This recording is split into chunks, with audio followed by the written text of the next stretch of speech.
మోడీ గారు అడిగారంట, కేసీఆర్ ఎలా ఉన్నారు, ఆరోగ్యం జాగ్రత్త చూసుకోమనండి, ఇవన్నీ నేను ప్రత్యేకంగా చెప్పని ఆయనకు చెప్పండి.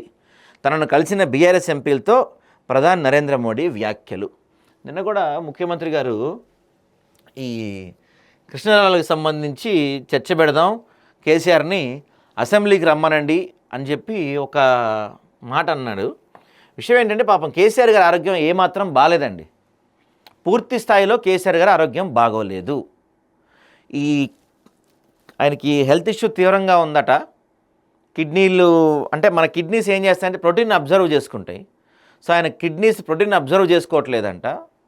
సో దానివల్ల బాగా వెయిట్ లాస్ అయిపోతుందంట. ఆయన ఈ మధ్యకాలంలో దాదాపుగా ఆయన 5-6 కేజీల వెయిట్ తగ్గారట. సో కేసీఆర్ గారి ఆరోగ్యం అంత బాగాలేదు, వయసు కూడా పెరుగుతుంది కాబట్టి మునపట్లాగా ఆయన మళ్ళీ ముందుకొచ్చి అంటే ప్రజా సమస్యల కోసం కావచ్చు, గతంలో తెలంగాణ ఉద్యమం కోసం ఆయన కొట్టడారు, కాదంటలేదు. అయితే 10 ఏళ్ల పీరియడ్ని మాత్రం మేము మాట్లాడాం. 10 ఏళ్ల పీరియడ్ మాత్రం తీవ్రమైన అవినీతి అవన్నీ జరిగినాయి, వాటి గురించి పెద్దగా మాట్లాడడం ఇప్పుడు. ఎందుకంటే ఆరోగ్యం బాగోని వ్యక్తి గురించి మాట్లాడడం కరెక్ట్ కూడా కాదు.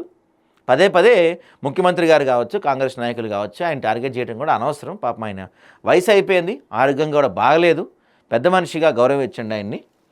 ఈయన కూడా చెప్తున్నారు, మోడీ గారు కూడా ఆయనకి హెల్త్ బాగాలేదు, ఖచ్చితంగా బయటికి చెప్పట్లేదు కానీ కేసీఆర్ గారి హెల్త్ చాలా ఇబ్బందుల్లో ఉంది.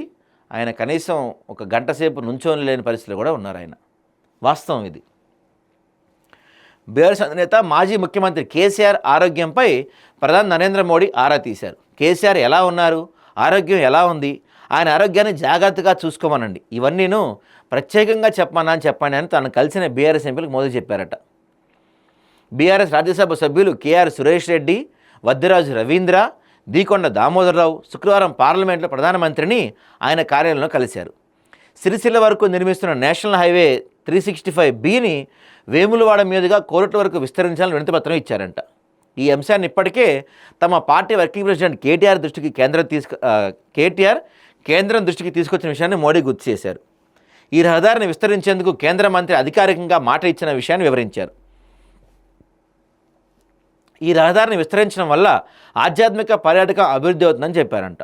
ధవళేశ్వరం బ్రిడ్జి మాదిరిగా బిడ్మానేరుపై రోడ్ కమ్ రైలు బ్రిడ్జిని ఏర్పాటు చేసి వేములవాడ మీదుగా కోరుట్లలో NH63 కలిపేలా విస్తరించాలని కోరారు. కరీంనగర్ పట్టణాన్ని సిద్దిపేట మీదుగా హైదరాబాద్తో నేరుగా అనుసంధానించే మనోహరాబాద్ కొత్తపల్లి రైల్వే ప్రాజెక్టులో భాగంగా వంతెన పనుల విషయంలో సహకరించాలని విజ్ఞప్తి చేశారు.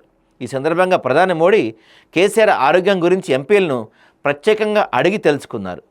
ఇటీవల తెలంగాణ బీజేపీ ఎంపీలు క్లాస్ వీకే నరేంద్ర మోడీ ప్రత్యేకంగా కేసీఆర్ గురించి అడగటం, తన మాటగా కేసీఆర్కు చెప్పాలని సూచించడంపై రాజకీయ వర్గాలు చర్చ నడుస్తుంది. ఏముంది, తొందరలో బీఆర్ఎస్ బీజేపీలో మెర్జ్ అయిపోద్ది, దాంట్లో ఎటువంటి డౌట్ లేదు.